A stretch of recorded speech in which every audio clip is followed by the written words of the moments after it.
El Señor bendiga a mis hermanos del Templo de la Alabanza que en esta hora se sintonizan con nosotros a través de YouTube y a todo otro hermano de cualquier iglesia y aún que no sean creyentes fervientes que asistan a las iglesias, pero que en esta hora están sintonizándome.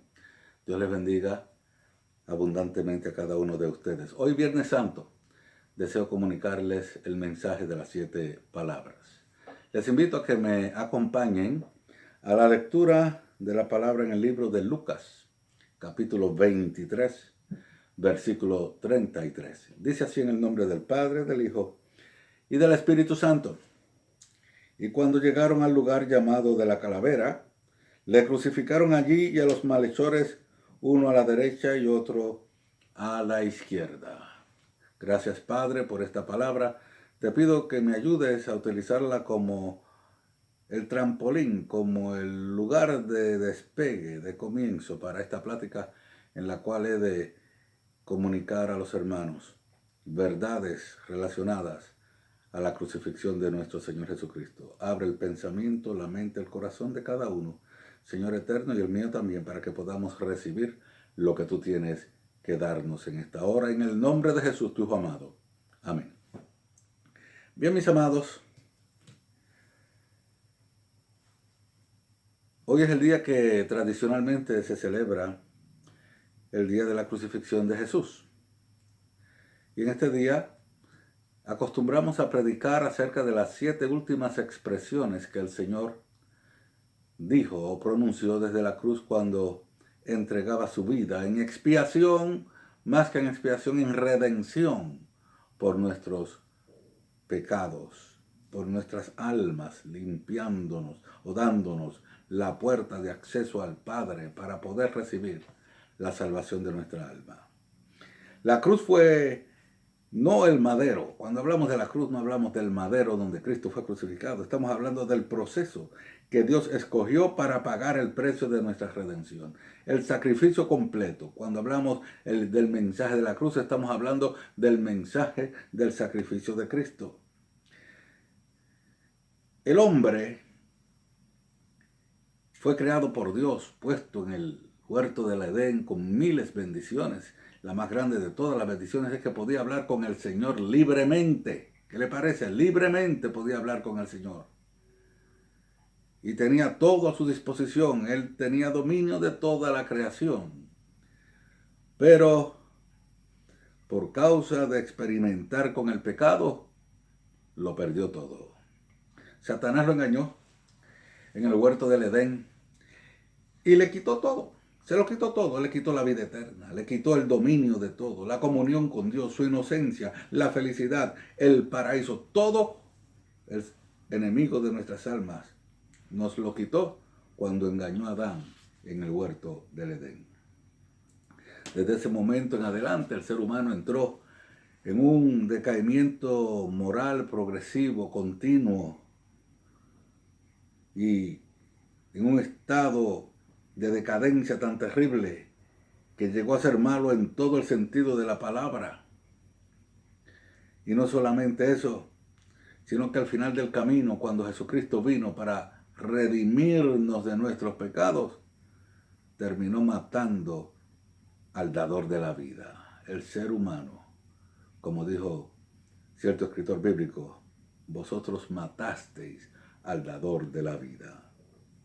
Jesucristo vino, vivió entre los hombres 3 años y medio más o menos, haciendo milagros de toda clase, a fin de mostrarse ser el Mesías que ellos estaban esperando. Israel esperaba al Mesías y Jesucristo vino y dio todas las credenciales que tenía que dar: milagros, sanidades, resurrección de muertos, en fin, control de la naturaleza. Jesús lo hizo todo para demostrar que él era el Mesías, y al final del camino lo rechazaron, lo entregaron e hicieron que fuera crucificado. El Señor vino a morir para redimirnos del pecado por el precio de su sangre. Aunque Él vino para reinar como rey de Israel, como el Mesías prometido, Él sabía que iba a ser rechazado y entonces decidió venir a morir para redimirnos con su propia sangre de todos nuestros pecados.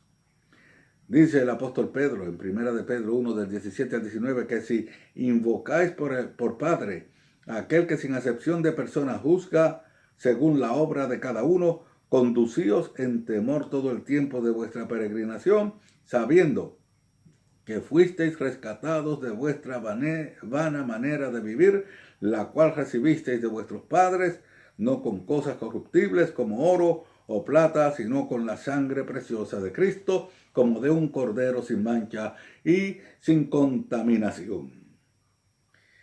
A eso vino Jesús, a redimirnos con su sangre. Cuando Jesús subió a la cruz, pronunció 7 expresiones, como ya hemos dicho. Y en esas 7 expresiones se revelan todos los ángulos de su obra redentora a favor de la humanidad. Dice que cuando estaba siendo maltratado, Jesús fue tomado por las autoridades romanas y también judaicas. Fue tomado la noche antes de su muerte, como eso de las 3 de la mañana más o menos. Y desde ese momento en adelante comenzó a ser martirizado por sus captores. Le dieron con látigos 39 azotes. Le marcaron el rostro, lo desfiguraron a golpes. Le colocaron una corona de espinas sobre su frente, que lo hizo sangrar profusamente. Al siguiente día lo llevaron a este monte, donde lo pusieron sobre la cruz. Clavaron sus manos, clavaron sus pies en la cruz, levantaron la cruz, lo elevaron y allí, para que todo el mundo viera su miseria, lo modelaron. Allí estaba Jesús sangrando, siendo quemado por el sol del día, que a medida que iban pasando las horas iba calentando más y más. Jesús estaba en una condición bien triste. Estaba siendo abusado terriblemente. A su lado derecho y a su lado izquierdo crucificaron a 2 personas más, que dice la Biblia eran ladrones. Y en esa condición, donde quizás usted y yo hubiéramos dicho otra cosa, Jesús elevó su mirada al cielo y oró. Y habló con el Padre y le dijo: Padre, perdónalos, porque no saben lo que hacen. Esa es la primera expresión de la cruz. El Señor está tratando con sus criminales, asesinos, captores, linchadores. Está tratando con ellos y en lugar de pronunciar maldición, el Señor pronuncia palabra de bendición y dice: Padre, perdónalos porque no saben lo que hacen. Es una expresión que declara la gran necesidad del ser humano de ser perdonado y de su necia ignorancia en lo que hacían. ¿Por qué digo esto? Porque si el hombre no es perdonado primero, si Dios no ofrece el perdón, si Cristo no le ofrece el perdón, el hombre nunca le hubiera pedido perdón a Dios.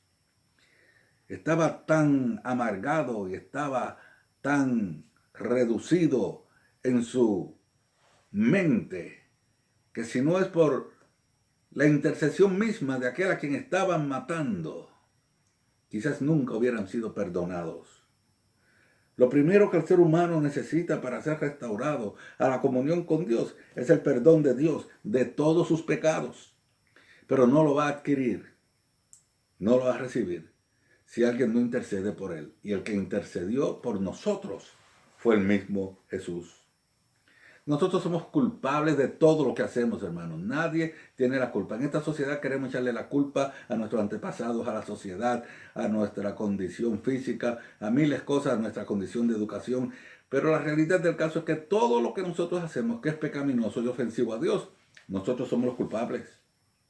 Estamos descontrolados en cuanto a nuestras acciones y en cuanto a nuestra voluntad. Y repito que el ser humano jamás hubiera pedido perdón si Jesucristo mismo no se lo hubiera ofrecido primero. La Biblia dice que en esto consiste el amor, no en que nosotros le hayamos amado a Él, sino en que Él nos amó a nosotros primero. Y sabemos por la Escritura que nadie puede perdonar pecados sino Dios. Entonces, para ser liberados del pecado, de los efectos del pecado en nuestra vida, necesitamos que el Señor nos perdone, necesitamos que Jesucristo interceda por nosotros y necesitamos nosotros mismos aceptar eso que Cristo nos ofrece. Y este es el caso de la cruz del Calvario. Al crucificar a Cristo, el ser humano cancelaba toda posibilidad de volver a Dios. Por eso fue que el mismo Cristo tuvo que interceder por él, para devolverle la oportunidad de acercarse al Señor. Y mire, Dios el Padre oyó ese clamor, porque dice que el día de Pentecostés, que ocurrió como unos 50 días después, estaban reunidos en Jerusalén gente de todas partes del mundo. Y hubo un derramamiento tan poderoso del Espíritu Santo que Pedro se levantó y predicó un tremendo sermón. 3,000 personas se convirtieron a Cristo aquella tarde o aquel mediodía. Y a la siguiente semana volvió a predicar en la plaza pública y 5,000 personas más fueron salvados, para un total de 8,000 personas salvadas en una sola semana. De esos muchos habían estado el día de la crucifixión gritando delante de Poncio Pilato y delante de todo el mundo: crucifícale, crucifícale, y deleitándose en la muerte del Salvador. Pero ahora se convierten y son salvados, porque Jesucristo desde la cruz dijo: Padre, perdónalos porque no saben lo que hacen. Tomó el perdón de Dios y lo puso a la disposición del ser humano. Todo aquel que desee ser perdonado y ser restaurado solo tiene que creer que Jesús oró por él. Solo tiene que aceptar el perdón que Jesús le ofrece y será salvo. Cuando Cristo está tratando con la humanidad, a sus lados habían 2 ladrones, como ya les expliqué, y están también ellos envueltos en el vituperio contra Cristo. Y les dicen: sálvate a ti mismo si eres el Hijo de Dios y sálvanos a nosotros. Pero dentro de todo ese proceso, uno de los 2 está meditando, está observando, hermanos. Todos podemos mirar y ver y usar nuestro razonamiento y nuestro corazón para determinar que Jesucristo es el Salvador. Y al ver cómo Jesús perdona a aquella gente que le estaba haciendo tanto mal, le dice: Señor, acuérdate de mí cuando vengas en tu reino. Y el Señor le responde y le dice: de cierto te digo que hoy estarás conmigo en el paraíso. El trato universal de Cristo con la humanidad, cuando está pidiendo perdón para la humanidad, hermanos, no sustituye jamás su trato individual. Eso es lo bueno de nuestro Dios. Él no solamente mira a la humanidad como una masa de gentes. Él nos mira a cada uno como individuos y trata con cada uno individualmente. La salvación es individual. Salvación quiere decir librarse del riesgo o peligro de perder la gloria eterna, de ir al cielo y evitar el infierno. Y requiere, para aplicarse a nuestras vidas, una sola cosa, y es arrepentimiento. En otras palabras, que estemos dispuestos, determinados y decididos a dar media vuelta en nuestra forma de conducta, dejar de caminar en dirección al pecado y con las espaldas a Dios, y comenzar a caminar de frente hacia el Señor y de espaldas al pecado. Eso es arrepentimiento, es una determinación. Es un querer, un desear, un anhelar profundo de cambiar de vida para honrar a Dios. Y cuando nosotros nos arrepentimos, el Señor nos da el poder, la autoridad, para que podamos cumplir con ese deseo de servirle en espíritu y en verdad. Este ladrón que estaba al lado derecho de Jesús reprendió al ladrón que estaba al lado izquierdo. Le dijo: nosotros merecemos estar aquí, pero no él. Tuvo temor de Dios. Se arrepintió de sus pecados. Confesó que Jesucristo no merecía estar allí. Aceptó a Jesucristo como su Mesías.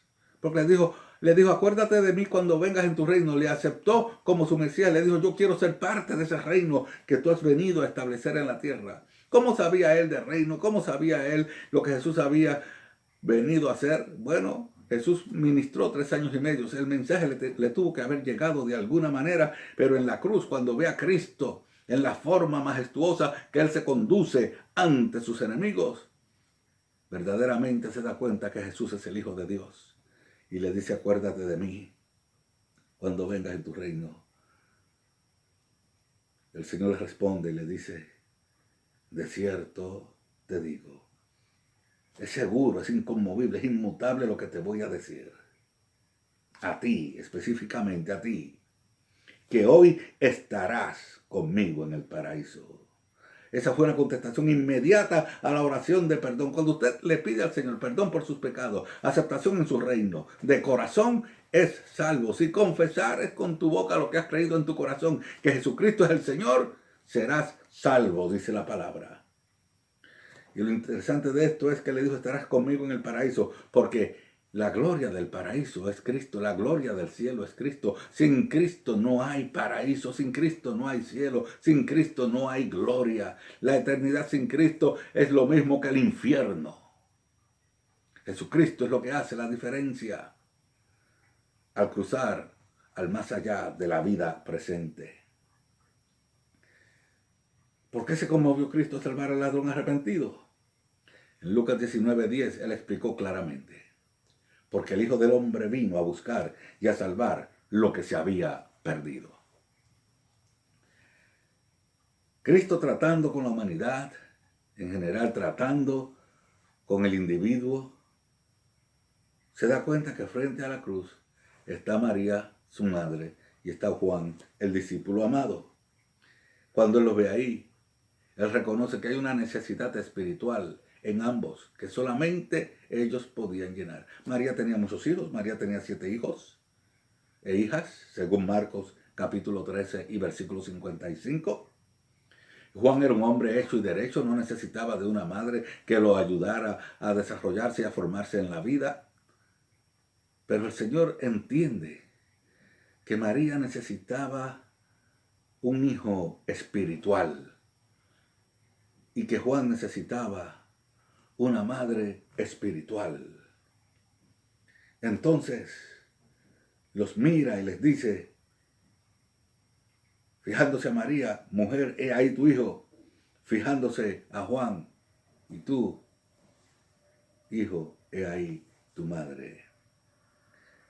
Atendió a la necesidad familiar de cada uno de ellos. Cristo nunca pierde de vista a aquellos que le son fieles, hermanos. Estaba en la cruz siendo maltratado, pero no perdió de vista que habían 2 fieles frente a él. Y el Señor siempre atiende a la necesidad y suple la necesidad de los suyos, por insignificante que ésta parezca ser. El Señor estaba tratando con la redención de toda la humanidad. Y sin embargo no consideró cosa pequeña asegurar la estabilidad emocional y espiritual de su madre y de su discípulo amado. En su batalla por la salvación del mundo, Cristo dejó claro que su trato con los pecadores, el mundo, el ladrón, es muy diferente a su trato con sus seguidores. Al mundo y al ladrón, a los pecadores, les ofrece perdón y salvación. A los que ya estamos salvados, nos ofrece preservación y cuidado. Es lo que se ve aquí. María ya estaba en sus manos, Juan ya estaba en sus manos. ¿Qué necesitan? La ayuda para que se preserven y se cuiden mutuamente en el camino sagrado. Y notemos que a Juan él le llamó hijo, pero a María no le llamó madre, le llamó mujer. Juan es su hijo porque lo salvó, y María, que era su madre, es en realidad su creación, porque Cristo es el creador de todas las cosas. El Señor se está ubicando fuera del linaje ascendente de la humanidad. Se sale, dice, ahora yo estoy como Salvador, ahora yo estoy como el Dios de los dioses, como el creador de la creación. Yo te digo a ti, María, que eres mi creación, y a ti, Juan, que eres mi hijo amado. Yo les digo, mujer, he ahí tu hijo, he ahí tu madre. El Señor establece que toda la gloria es de Dios. Toda la gloria es de Dios. María tenía necesidad del cuidado divino. En cierta ocasión ella dijo, mi alma se alegra en Dios, mi Salvador.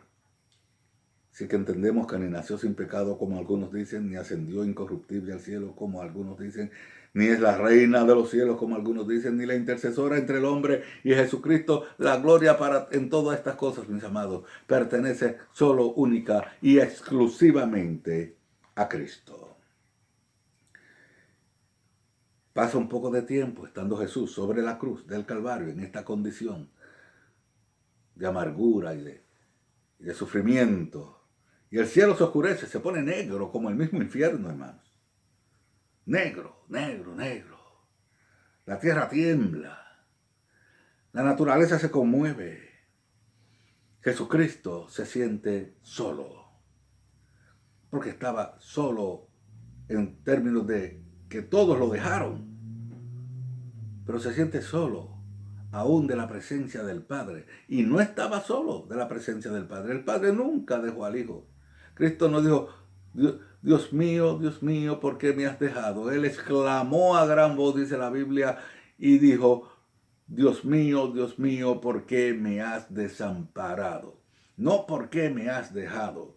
¿Sabe lo que eso quiere decir? Que Dios nunca lo dejó. Él se sintió desamparado. Él se sintió que Dios lo dejó, pero en realidad Dios no lo dejó, sencillamente no lo amparó, no lo ayudó. La cruz del Calvario la sufrió Cristo solito, por su poder, por sus fuerzas, como un hombre perfecto que se enfrenta ante la crueldad del pecado y venció. Dios mío, ¿por qué me has desamparado?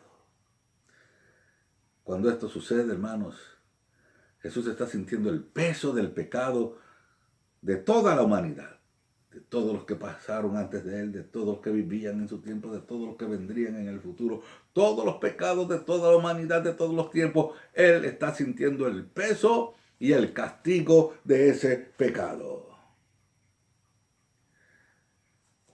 Mire, el castigo peor del infierno, algunos piensan que el infierno es malo porque la Biblia dice que es fuego que no se consume nunca, que el gusano nunca muere, que es el lloro y el crujir de dientes, que es atadura de manos y pies, que es tinieblas, crujir de dientes, tormento eterno. Pero el castigo mayor del infierno no es ninguna de esas cosas, es la ausencia absoluta de Dios. Nosotros podemos vivir, aún los que no le sirven al Señor, vivir una vida larga y hasta satisfactoria, sencillamente porque aunque no le sirvamos al Señor, el Señor está aquí. La vida de Dios está aquí abundantemente, corriendo continuamente. Y no lo sentimos, pero lo experimentamos. En el infierno no hay presencia de Dios.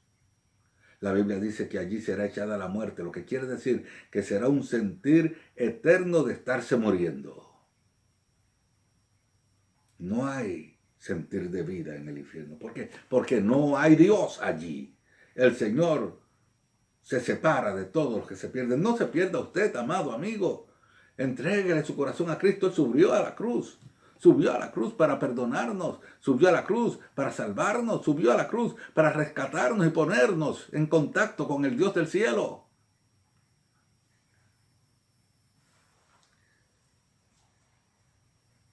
Aquí, cuando Cristo hace esta expresión, se abre la puerta de la salvación que es imputada por fe.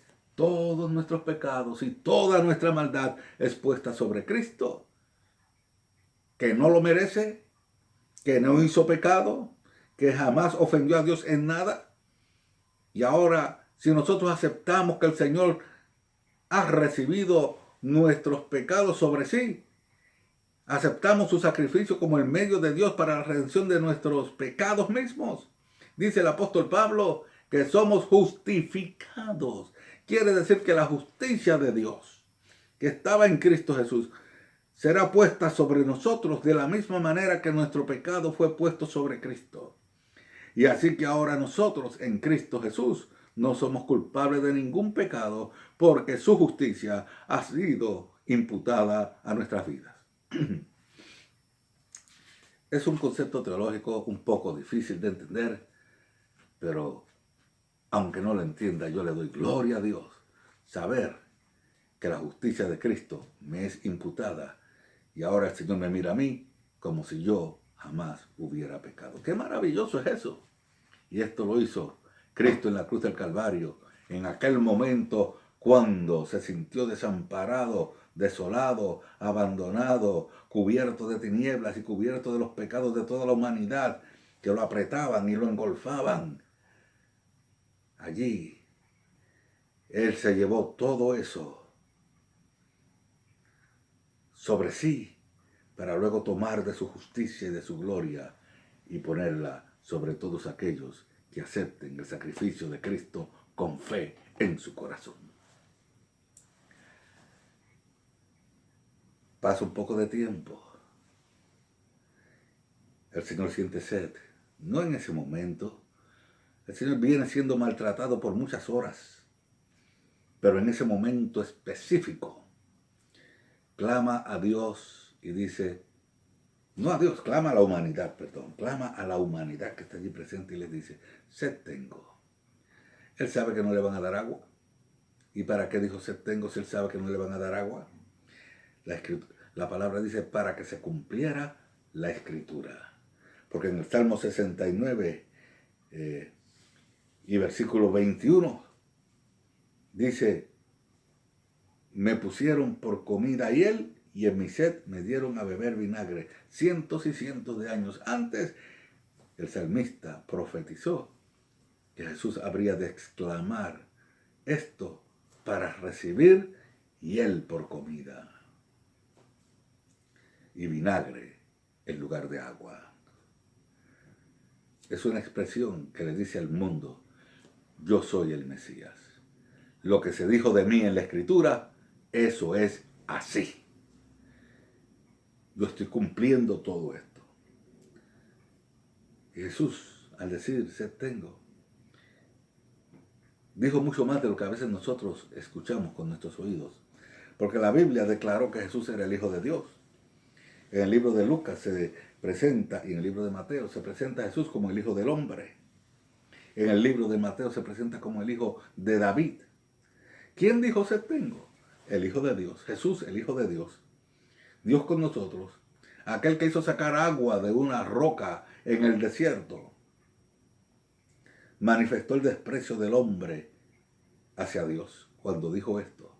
Cuando le negaron el agua y le dieron hiel y le dieron vinagre, se manifiesta cuánto detesta el hombre a Dios. ¿Quién dijo sed tengo? Jesús. Jesús, el Hijo del Hombre. El hombre perfecto, el Hijo del Hombre. Y al decirlo manifestó el desprecio del hombre hacia el hombre. Porque él no le pidió a Dios, le pidió al hombre. Y el hombre manifiesta su desprecio hacia su hermano. Esa es la gran realidad de la vida, hermanos. El ser humano es muy egoísta. El ser humano es muy egoísta. Y a veces su desprecio de sus compañeros es tan grande que no lo puede esconder. Y este fue el caso aquí. ¿Quién dijo sed tengo? El Hijo de David. Jesús, el Hijo de David. El heredero del trono de Israel, el Mesías. Y diciendo esto manifestó el desprecio que el hombre le tenía a su propio Mesías. Los judíos predicaban del Mesías, esperaban al Mesías, todos los sábados en las sinagogas hablaban del Mesías, esa era su obsesión, el Mesías, y a la hora de la verdad menospreciaron al Mesías y le negaron agua y le negaron hiel, lo crucificaron, lo mataron, despreciaron a su Mesías. El ser humano no tenía ninguna gracia salvadora en él, estaba totalmente corrompido. La necesidad física de Jesús era grande, llevaba muchas horas sufriendo. Su desgaste físico era increíble. Él pide una gota de agua y se la niegan. Así es el pecado. Saca a relucir la profundidad de la maldad que hay en el ser humano. Nótese que Jesús le pidió agua no a Dios. Le pidió agua no a los ángeles que estaban dispuestos. Dice que habían legiones de ángeles listos para venir al auxilio de Cristo si él lo hubiera pedido. Él le pidió agua al ser humano porque Dios no exime a nadie de su responsabilidad con el prójimo. La realidad del caso es que el Señor está manifestando cuán malo es el ser humano. La Biblia dice que Dios miró desde los cielos a ver si había alguno bueno en la tierra y concluye diciendo, no hay ni uno bueno. Pero aparte de todas las cosas, esta expresión demuestra el control que Jesús tuvo de la situación. Aunque las autoridades romanas lo estaban crucificando, aunque los judíos fueron los que lo encuadernaron todo, lo organizaron todo, aunque estaba todo ya confeccionado por la maldad del mismo diablo, Jesús siempre tuvo el control de la situación. Cuando él sabía que ya todo estaba terminado y no antes, cuando sabía que ya iba a entregar su espíritu y no antes, fue que él dijo, sed tengo. Él manejó la situación para que la única profecía que faltaba de cumplirse se cumpliera en aquel momento. El Señor está en control. Qué maravilloso saber que le servimos a un Dios que está en control. A veces creemos que a Dios se le ha salido el control de las manos en situaciones difíciles, como por ejemplo la de este virus que está atacando a la humanidad en esta hora. Pero a Dios no se le ha ido el control de las manos. Él está en control de todo. Esto va a terminar en el tiempo de Dios con los resultados que Dios quiere. El Señor está en control. Nuestras vidas están en sus manos. Todo está bajo el control de Dios. Él decide cuándo yo nazco. Él decide cuándo yo muero y cómo muero y dónde muero. Él decide en qué dirección voy a caminar en la vida. Él está en control de todo. Jesús vivió y murió sujetado a la Biblia. Él es el que hace cumplir todas las cosas. Por su palabra todo fue hecho, dice la Escritura, y nada de lo que es hecho fue hecho.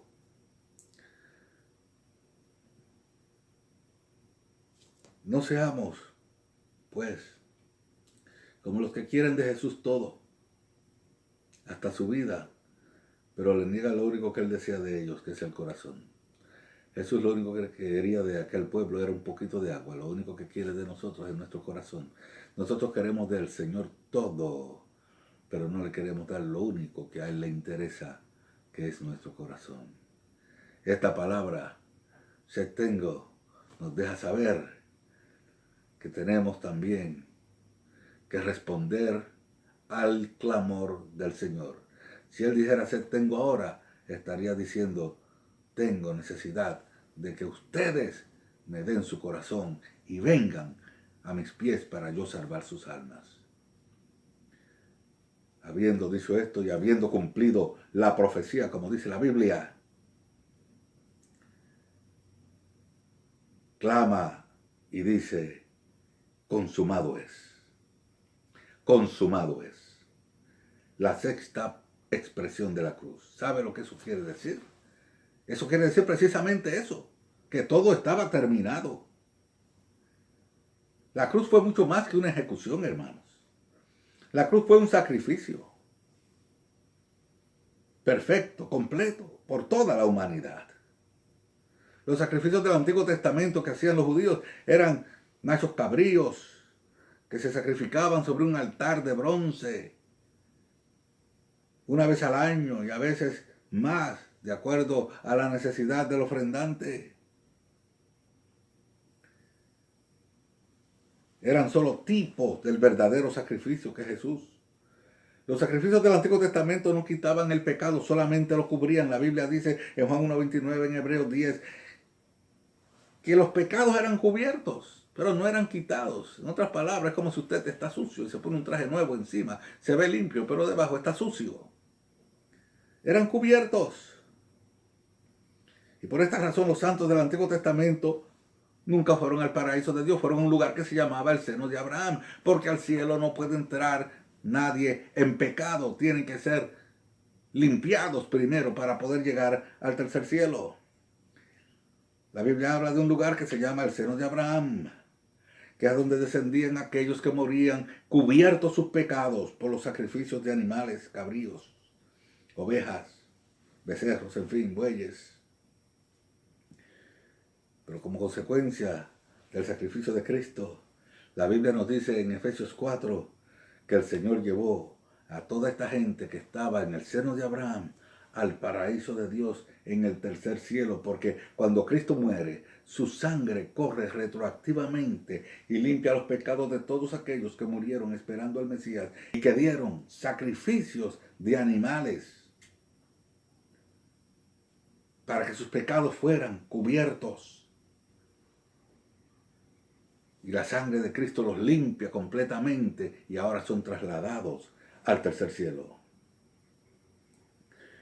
El sacrificio completo fue consumado, que fue Cristo. El sacrificio imperfecto, que es el de los animales, fue abolido. ¿Por qué? Porque Cristo fue un sacrificio voluntario. Un solo sacrificio, no más. Ya Cristo murió, no tiene que morir otra vez. Ya Cristo derramó su sangre, no tiene que derramar su sangre otra vez. Un solo sacrificio una vez y para siempre. El sacrificio de Cristo, la cruz de Cristo fue un sacrificio, pero fue también una guerra, una batalla entre Satanás y Jesús. El diablo siempre estuvo encontrado con el Señor a lo largo de la historia.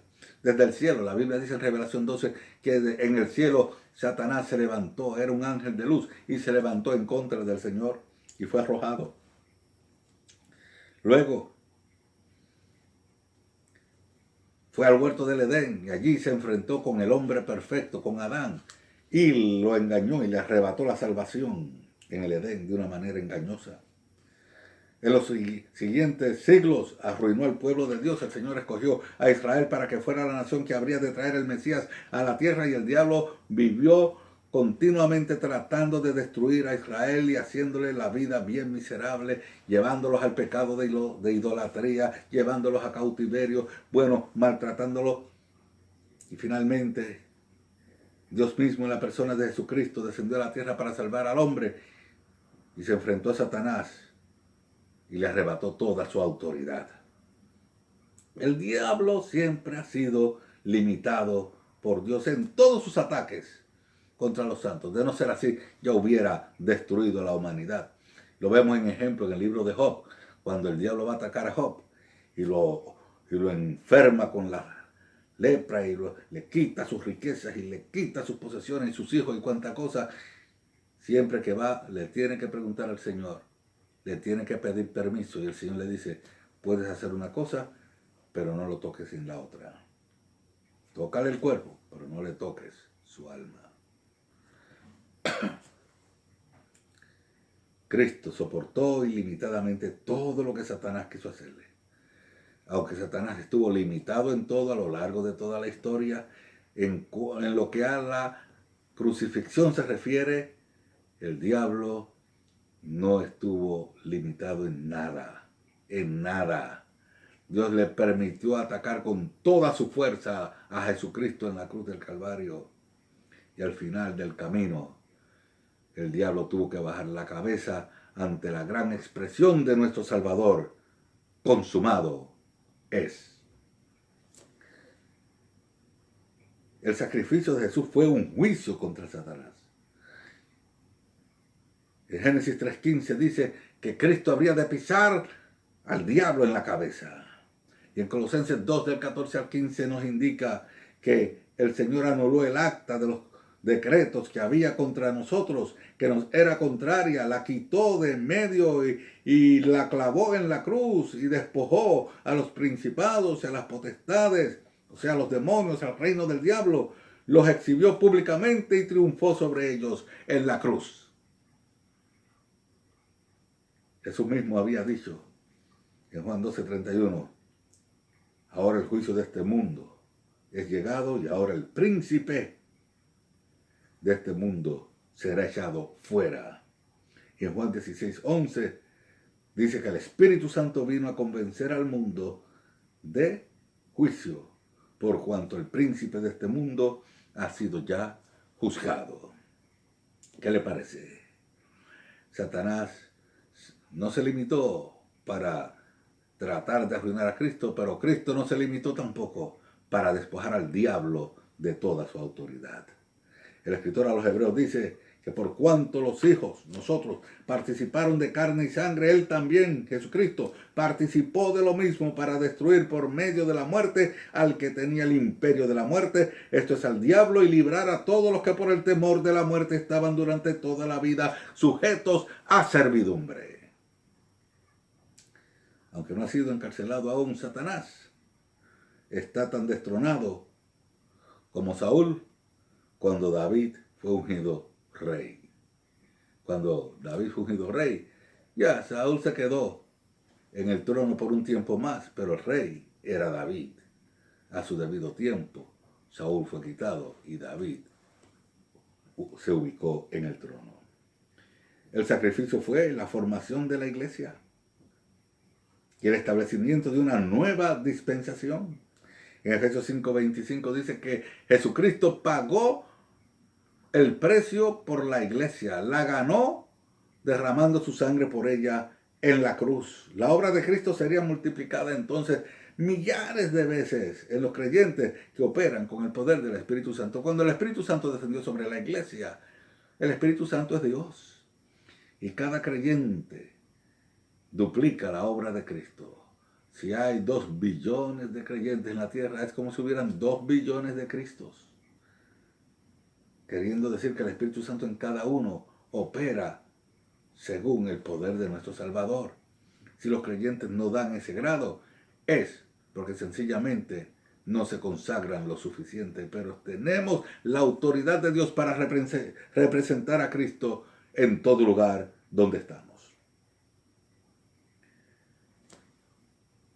El sacrificio fue el sello final del cumplimiento de la ley.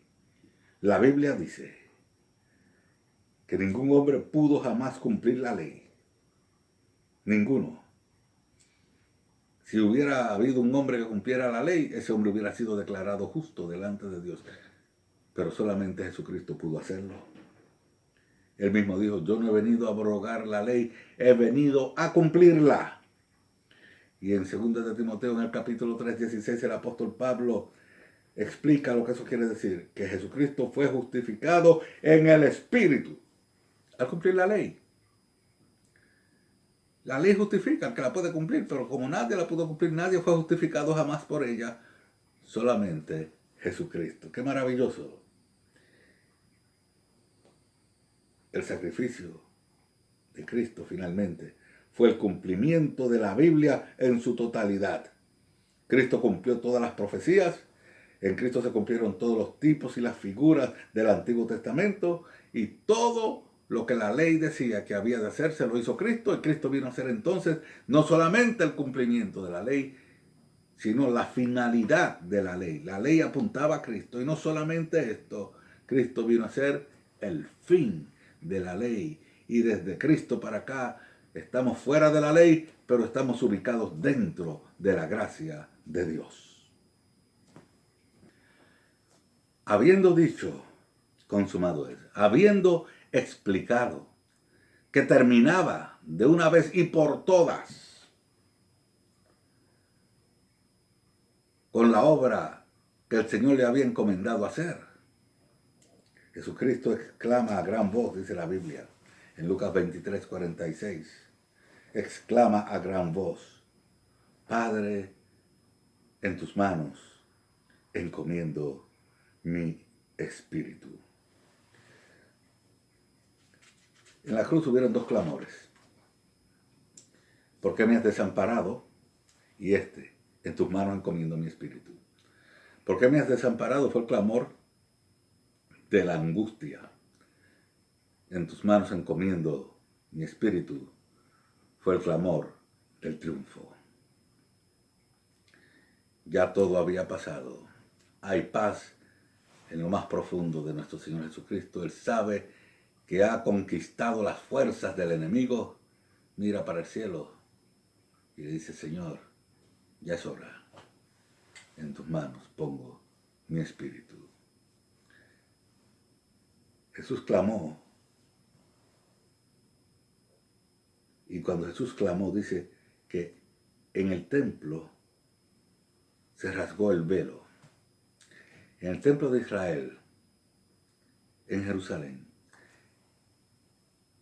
había un velo que dividía lo que se llamaba el lugar santo del lugar santísimo. Nadie podía entrar al lugar santísimo sino el gran sumo sacerdote una vez en el año. Todos los demás sacerdotes no pasaban del lugar santo al lugar santísimo de ninguna manera. Solamente el día de la expiación, que era un día nacional, entraba el sumo sacerdote y ofrecía la sangre de los sacrificios por el pueblo. Pero cuando Jesús dice: en tu mano encomiendo mi espíritu, el velo se rasga de arriba a abajo. Pero en un segundo, ¡zum! ¡Zum! No fue cortándose poquito a poco, no, ¡pum!, de golpe. Porque cuando estudiamos la palabra, dice, en Marcos 15:38, dice que antes de que se rasgara el velo, Jesús dijo: en tu mano encomiendo mi espíritu. En Lucas 23:44 y 45 dice que después de rasgarse desde el velo fue que él dijo: en tus manos encomiendo mi espíritu. ¿Cuál de las dos fue? Las dos fueron. Porque él lo dijo, y cuando lo dijo, cuando el velo empezó a rasgarse, fue que él lo dijo, y cuando él terminó de decirlo, ya el velo estaba rasgado en dos. Señor, en tus manos encomiendo mi espíritu. Ups, y el velo estaba rasgado. Se dividió en dos. ¿Qué quería decir ese velo? Era un material fuerte, bien confeccionado, no fácil de romper, según Éxodo 26, y simbolizaba que la entrada al lugar santísimo estaba cerrado, no podía entrar nadie allí. Pero cuando Cristo dice: en tu mano encomiendo mi espíritu, y el velo se rasga, eso quiere decir que ahora tenemos acceso libre al lugar santísimo. El lugar santísimo representaba el trono de Dios.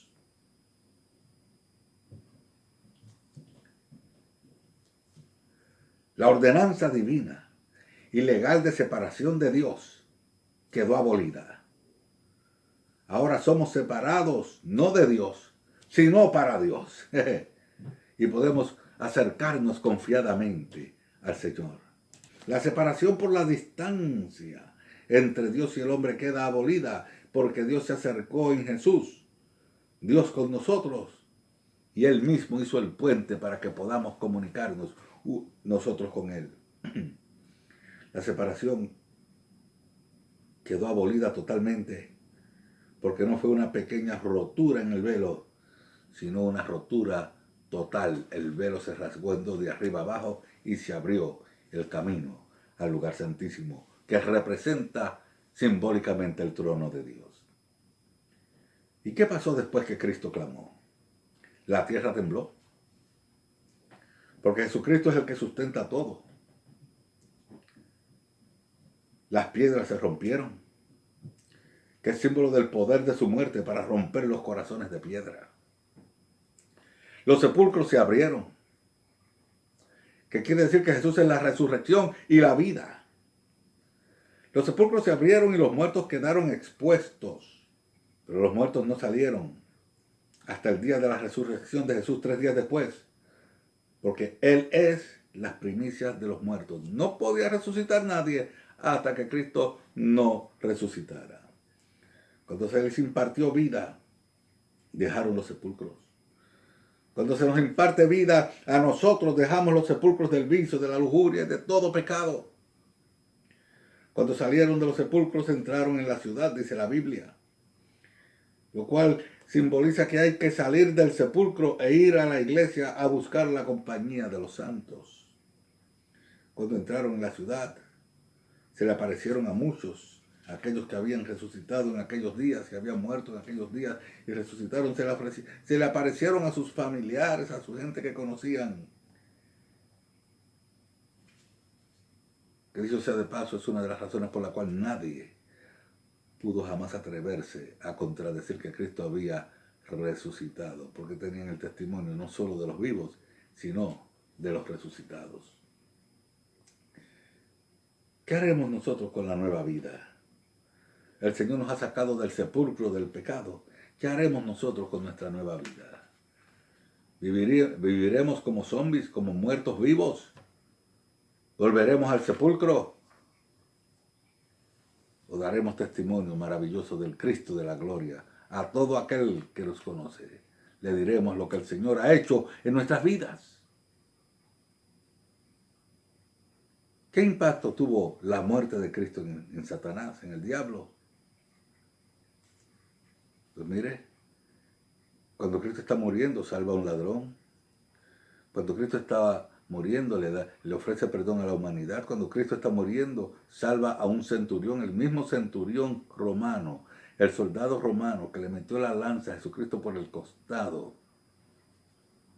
Cuando Cristo muere y ve lo que sucede, que las piedras se rompen, que la tierra tiembla, que los sepulcros se abren, que exclama y dice, verdaderamente, este es el Hijo de Dios.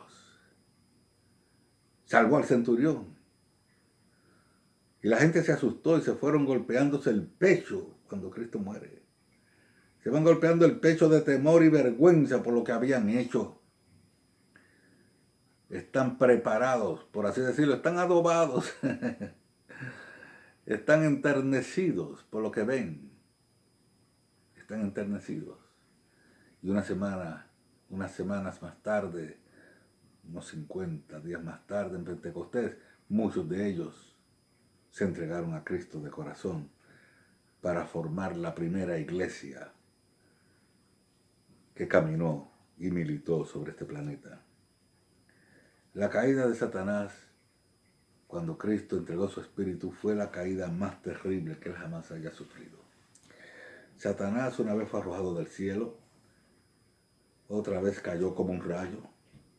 En la gran tribulación que viene pronto a esta tierra a manifestarse aquí, será arrojado de su lugar ilimitado a habitar en un hombre que se llama Anticristo. Y después de la gran tribulación será lanzado a un lugar que se llama el abismo. Y después del abismo a un lugar más profundo que se llama el lago de fuego. Satanás fue destronado, fue arruinado y ha sido condenado a la pena capital eterna.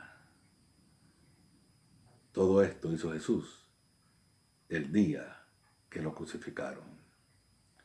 Yo te invito a que tú recibas este mensaje, recibas esta palabra, le des tu corazón a Cristo si no lo has hecho.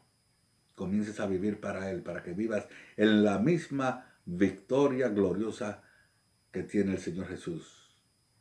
A que experimentes el poder de la resurrección de Cristo en tu vida. Si le sirves al Señor, te invito a que te afirmes cada día más en el camino de Jesús y no permitas que el mundo de alguna manera te afecte. No lo permitas por nada. Aléjate lo más posible y acércate al Señor. Si tú estás claudicando, pensando que te quieres apartar del camino, no lo hagas. No lo hagas. Ámate a ti mismo en esta hora y corre hacia Cristo y pídele perdón y vuelve otra vez a caminar en una vida de consagración y santidad a Él. En esta hora, si tú te has levantado en una iglesia, hijo de algún creyente, pero nunca has tenido una experiencia de vida, yo te invito a que tú le des tu corazón al Señor y le pidas que venga a la escena de tu vida. Voy a orar por ti. Cierra tus ojos donde estás. Padre de gracia y Padre de misericordia, mira esta vida que en este momento toma esta decisión. Ten misericordia, sálvale de todos sus pecados y de toda la miseria que los pecados quieren traer sobre su vida. Señor, ten misericordia. Recíbelo en tu regazo como hijo tuyo. Asegúralo para ti. Escribe su nombre en el libro de la vida y no permitas que nada ni nadie lo separen de ti. En el nombre de Jesús te lo pido y te doy gracias. Amén. Dios le bendiga, Dios le guarde. Manténgase en sintonía con nosotros. El próximo domingo, pasado mañana, estaré predicando el sermón de resurrección a través de YouTube también. Te invito a que me escuches y recibas el consejo de Dios. Dios te bendiga y Dios te guarde. bendiga, mis amados hermanos. En esta ocasión voy a cantar el himno La Cruz de Jesús. En el monte Calvario estaba una cruz, emblema de afrenta y dolor. Mas yo amo esa cruz, do murió mi Jesús, por salvar almas vil pecador. Oh, yo siempre amaré esa cruz. En sus triunfos mi gloria será. Y algún día, en vez de una cruz, mi corona Jesús me dará. Y aunque el mundo desprecie la cruz de Jesús, para mí tiene suma atracción, pues en ella llevo el Cordero de Dios, de mi alma la condenación. No, yo siempre amaré esa cruz, en sus triunfos mi gloria será. Y algún día, en vez de una cruz, mi corona Jesús me dará. En la cruz de Jesús, no su sangre vertió, hermosura contemplo sin par, pues en ella triunfante a la muerte venció, y mi ser puede santificar. Oh, yo siempre amaré esa cruz, en sus triunfos mi gloria será. Y algún día, en vez de una cruz, mi corona Jesús me dará. Y algún día, en vez de una cruz,